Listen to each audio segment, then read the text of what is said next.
Pues vamos a contar dos noticias de última hora que nos llevan a Irán y nos llevan a México. Les estábamos contando que la próxima ronda de negociaciones entre Irán y Estados Unidos, que se iba a celebrar este fin de semana, en principio se pospone. Pues tenemos más información sobre esta situación, y es que, según funcionarios del gobierno de Irán, según funcionarios del acuerdo de Irán, como les decimos, las conversaciones entre Irán y Estados Unidos se van a llevar a cabo en una fecha diferente a la que inicialmente se había dicho, dependiendo, dicen, del comportamiento de Estados Unidos.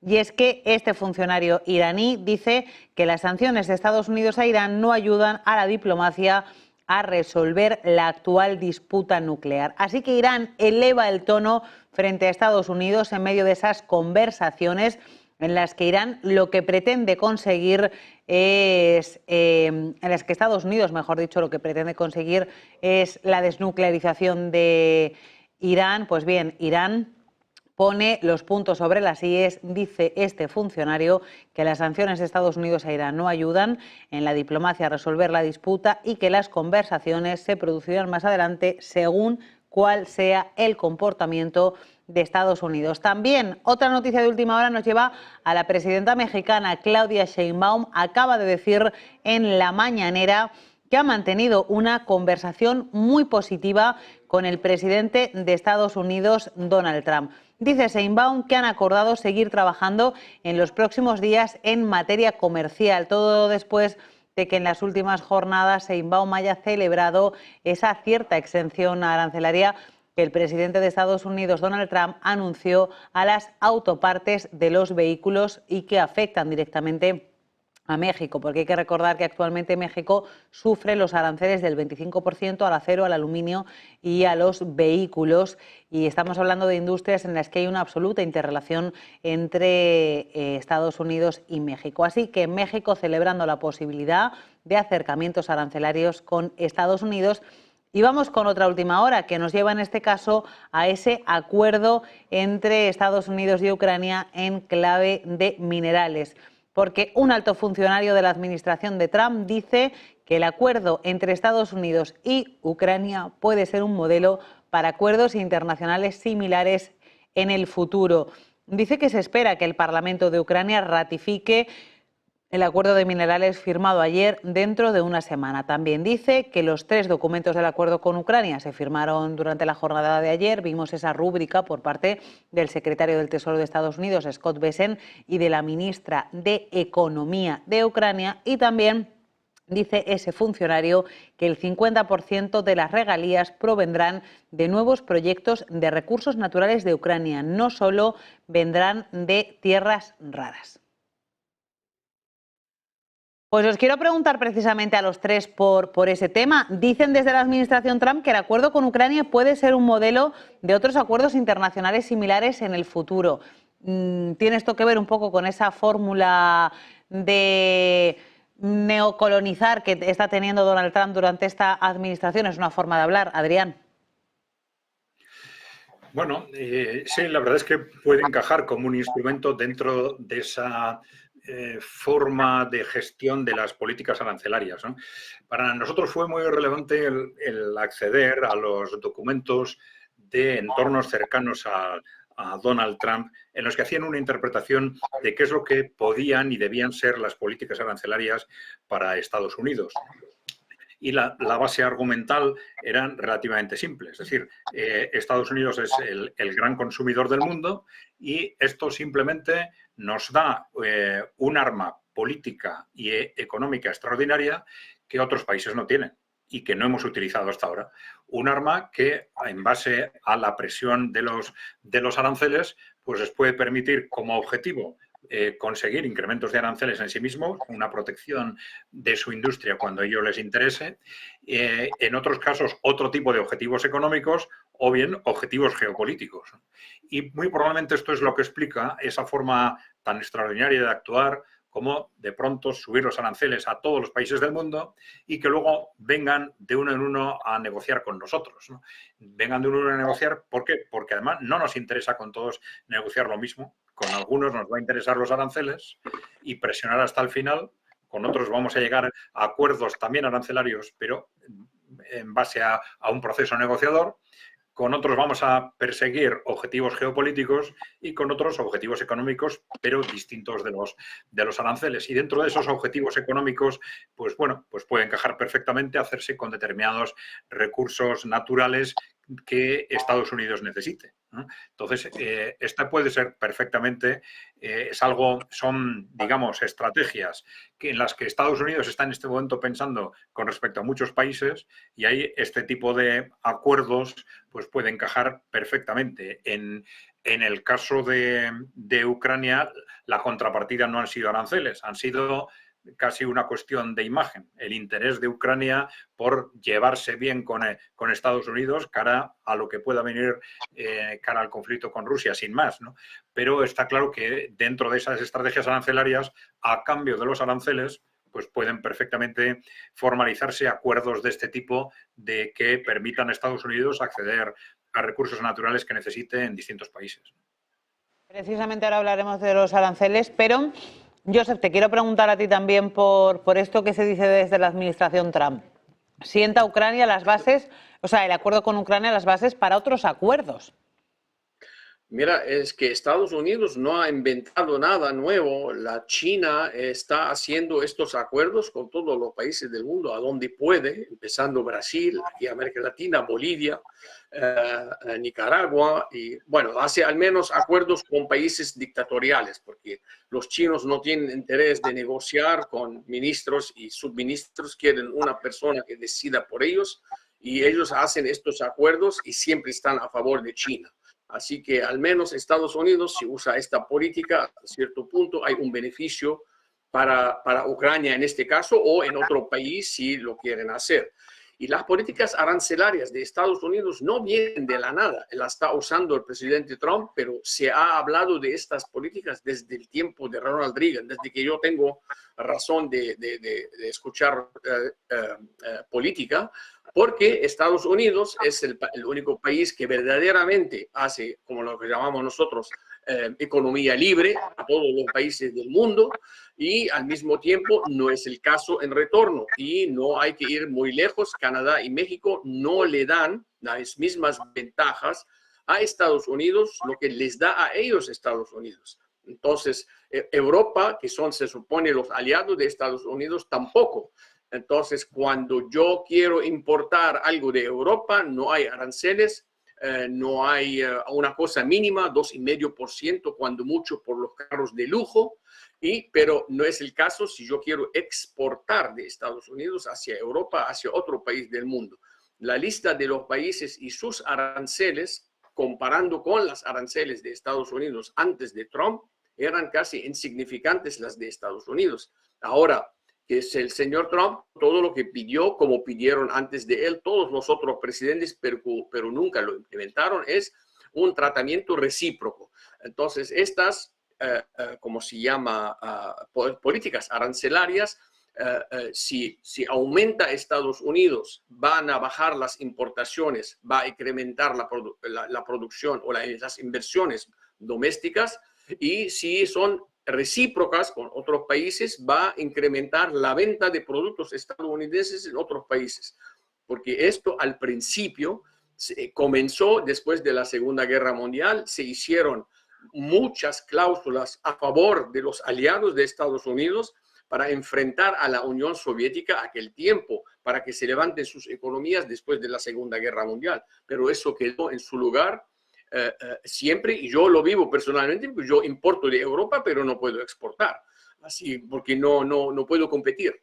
Entonces, estas políticas arancelarias duelen, y va a doler el mercado americano por un tiempo, porque hasta que venga la sustitución de los que se importa para cumplir con la demanda de Estados Unidos, hay muchos países van a sentar en la mesa y cancelar los aranceles o hacerlos igual, bajarlos, pero que sea a término igual para que puedan vender en el mercado de tan grande consumidor de Estados Unidos.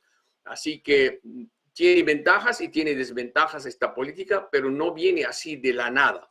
Viene porque hay causas por las cuales los estadounidenses no tienen la ventaja que tienen todo el resto del mundo para vender en Estados Unidos. Eduardo, ¿Tú también encuentras correlación, Eduardo, entre esas negociaciones arancelarias y el acuerdo de minerales? Pues yo voy a ser muy contundente. Afortunadamente, este modelo es irreplicable en cualquier otro escenario. ¿Por qué? Pues porque son unas circunstancias extraordinariamente particulares. Son unas circunstancias en las que tenemos un país en guerra que va perdiendo, un país en guerra que va ganando, y esa situación afortunadamente no se da en ningún otro escenario del mundo, con lo cual ese tipo de acuerdo pues, es absolutamente sui generis. No quiere decir que Trump no tenga claro cómo le gusta negociar. Le gusta negociar de uno en uno, eso ya lo he expresado claramente, no con la Unión Europea, sino de uno en uno, por ejemplo. No con ninguna asociación asiática, sino de uno en uno también. Desde una posición de fuerza, si no, pues no se mete a negociar. Y gestionando los tiempos. Esa es su estrategia. A mí, detrás de toda esta negociación y lo que ha señalado Josep, ¿no? de la subida y bajada de aranceles, hay una cosa que me resulta extraordinariamente sospechosa, y es a quién beneficia el que la información privilegiada la tenga Trump, que es el que decide cuándo sube y cuándo baja aranceles, y por lo tanto cuándo sube y cuándo baja la bolsa, ¿no? Ahí están ocurriendo cosas en paralelo de las cuales no se están hablando, pero que hacen muy sospechoso ese escenario de vaivenes permanentes, de los cuales pues intereses, personas, instituciones, organizaciones, donantes, etcétera, etcétera, pueden salir muy beneficiados en el corto plazo jugando a bolsa, ¿no? Ya digo, afortunadamente este tipo de acuerdo al que ha llegado con Ucrania pues es un modelo inexportable de acuerdo, porque las circunstancias son absoluta y totalmente particulares. Espero que no haya ningún otro momento en el que se tenga que dar unas circunstancias como las que atraviesa en este momento Ucrania, que son durísimas, para llegar a un acuerdo, ¿no? Un acuerdo tan forzado por las circunstancias y por la amenaza a su continuidad, incluso como Estado. Vamos a actualizar lo que está pasando en torno a la relación entre Estados Unidos e Irán, y ahora os pregunto por el último asunto del programa. Y es que estamos teniendo diferentes opiniones, diferentes fuentes desde Estados Unidos e Irán sobre esa reunión que estaba previsto que se celebrara este fin de semana y que finalmente se pospone. Estados Unidos dice que nunca había confirmado su participación en la cuarta ronda de conversaciones sobre Irán el sábado en Roma. La fecha de la próxima reunión aún no se ha confirmado, mientras desde el Ministerio de Asuntos Exteriores de Irán aseguran que Irán va a seguir participando con seriedad y determinación en las negociaciones orientadas a resultados con Estados Unidos. También dicen que el acuerdo entre Estados Unidos e Irán se producirá en función de la actitud de Estados Unidos, al que acusan de ese estrangulamiento a través de la imposición de sanciones. Dicen desde Irán que las sanciones de Estados Unidos a Teherán no ayudan a la diplomacia para resolver la disputa nuclear. Así que la reunión no se va a celebrar este sábado en Roma, habrá una fecha diferente que hasta el momento se desconoce. Y vamos a hablar ahora, por último, con los tres, Adrián, Josep, Eduardo, acerca de esas negociaciones arancelarias de Estados Unidos con el resto del mundo. Es el otro gran frente abierto que tiene el presidente Donald Trump, y ya dejabais deslizar que hay cierto paralelismo, podríamos decir, entre las negociaciones arancelarias y las negociaciones de minerales con Ucrania. Dice Estados Unidos que los acuerdos están próximos, que hay 20 ya casi firmados, y mientras presiona a China. Os quiero preguntar, ¿está China dejándose presionar por lo que está diciendo Trump, o a China le da un poco igual y quiere imponer su propio ritmo? ¿Quién va a imponer el ritmo en estas negociaciones, China o Donald Trump? Adrián. Bueno, yo creo que todavía no lo sabemos, porque precisamente estamos en una especie de partida de póker, si quieren, en la que los dos están jugando en base a amenazas, y precisamente porque quiere cada uno de ellos imponer el ritmo, ¿no? Ninguno quiere transmitir, y han tenido mucho cuidado en esto, ni siquiera transmitir que están dando el primer paso en la negociación para no transmitir debilidad. Pues claro, esto es también un clásico de este tipo de negociaciones cuando desde el primer momento se plantean en base a una estrategia de amenazas, ¿no? Que es, bueno, muy habitual, aunque sea realmente extraño, extraordinario en la diplomacia internacional, pero parece que es la forma habitual de gestionar las relaciones internacionales por parte de Donald Trump y que no debería sorprendernos, aunque al principio hagamos juicios excesivos sobre lo que realmente pretende Trump, cuando hablamos de que, bueno, un 145% de aranceles es un disparate, ¿no? O de pronto subir un 25% es un disparate, pero bueno, ya sabíamos y lo vimos en el primer mandato que esto es esa primera fase de la negociación. Ya sabemos que la intención en general de Donald Trump es amenazar para que la otra parte al final haga otro tipo para llevar a la otra parte al marco de negociación que él quiere, ¿no? Pero al final luego es capaz de llegar a acuerdos en términos relativamente moderados, como lo estamos viendo también en el caso de Irán, ¿no? En el que se empieza a hablar de una posible invasión, un posible atacar a las instalaciones nucleares de Irán, etcétera, y al final, bueno, se han entrado en un marco de negociación. Es decir, yo creo que es la tónica habitual de Donald Trump que nos debe enseñar, cara a los 3 años y medio, casi 4 años que nos quedan todavía de mandato de Trump, el que no disparemos las alarmas cada vez que la administración de Donald Trump lanza una amenaza, porque hay que pensar que detrás de esa amenaza siempre hay una estrategia negociadora que tendrá que llegar a su sitio, ¿no? Yo creo que esto está pasando muy claramente en el ámbito de los aranceles. En el caso de China, pues China lo que ha hecho es intentar situarse en el mismo nivel. Es decir, Estados Unidos amenaza, pues yo también amenazo, ¿no? Dando por supuesto que, bueno, China no tiene que aceptar, como otros países, que Estados Unidos tiene una posición preponderante, sino que a mí me tiene que aceptar una negociación de igual a igual. Y para esto, si ellos amenazan, yo tengo también que amenazar. Y ahora están en esa situación en la que yo creo que no hay ninguna duda de que en un momento determinado se van a sentar a negociar y negociar algo que, bueno, más o menos sea razonable o aceptable para las dos partes.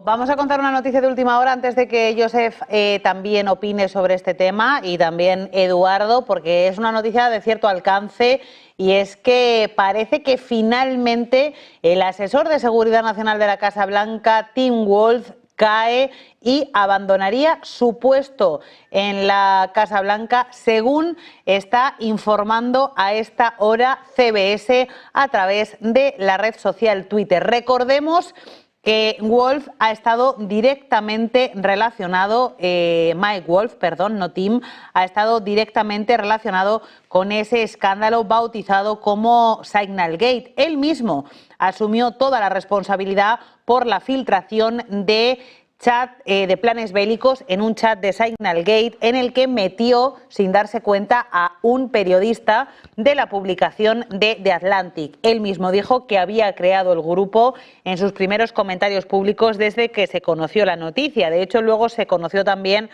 la presencia de Mike Wolf y de otros miembros de su familia en otras conversaciones en las que también se hablaba de asuntos de seguridad nacional de Estados Unidos.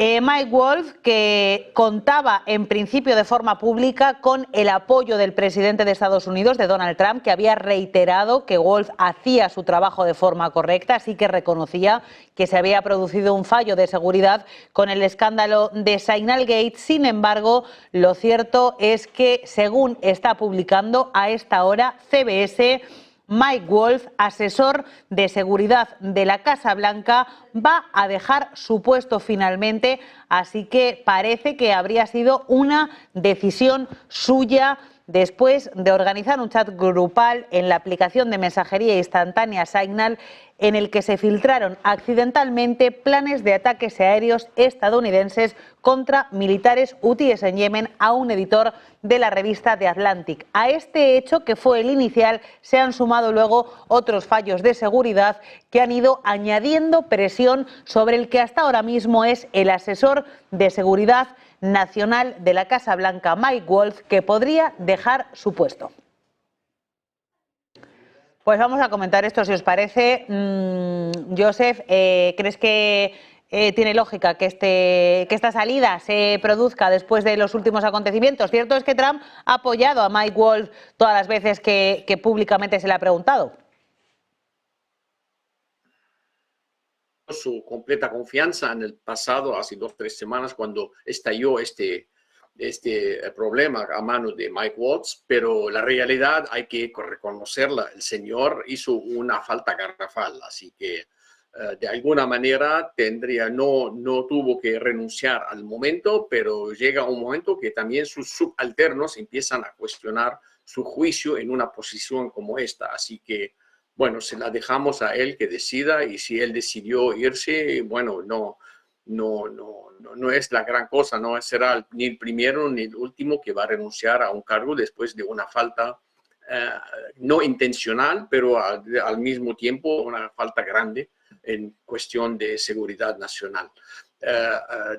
Según el otro tema de China y Estados Unidos, yo creo que ahora es el momento que la China y Estados Unidos, los dos están aumentando sus retóricas, sus condiciones, sus aranceles, todo eso en espera del encuentro entre el señor Trump y el señor Xi Jinping en unos 2 meses, y yo creo ahí sentando en la mesa se van a decidir cómo van a ir hacia adelante, aranceles recíprocas o aranceles sin aranceles los dos, o cierto límite entre los dos, y negociarán cómo va a ser el asunto, porque también China es uno de los países más proteccionistas en el mundo y no puede tener esta habilidad de meter cientos de millones, casi el 20% de su Producto Interno Bruto se vende en Estados Unidos y no paga aranceles.